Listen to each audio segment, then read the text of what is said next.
Arestado ang isang taxi driver na hinihinalang tulak ng ilegal na droga sa isinagawang bypass operation ng mga operatiba ng Iloilo City Police Station 1 sa Barangay Ortiz City proper, Iloilo City. Nito lamang ika-2 ng Abril taong kasalukuyan. Kinilala ang sospek bilang si alias Paulo, 40 anyos, may asawa at residente ng nasabing barangay. Sa pangunguna ni Police Lieutenant Romel E. Tabuyok, officer in charge, ay matagumpay na nasa kote ang sospek matapos bentahan ng ilegal na droga ang isang police pusher buyer.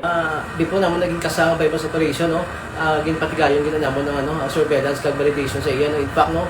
Ginatan siya, no? Gintisbayan kadua ka pieces, no? Kag nagpositive kitang tisbay nito sa iya. Amo nang ginatan ng bypass operation na sa iya.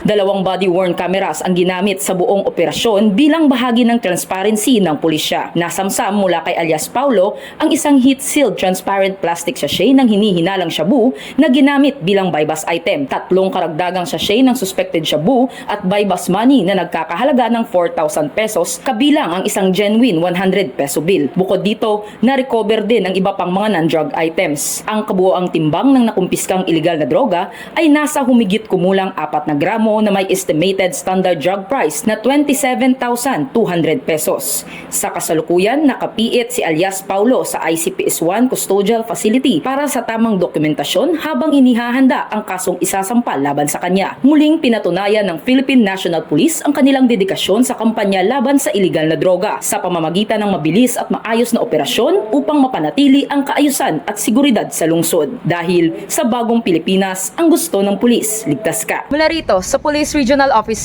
6, ako ang inyong PNN Correspondent Patrolwoman Justin May Halyores. Alagad ng batas, tagataguyod ng balitang pulis.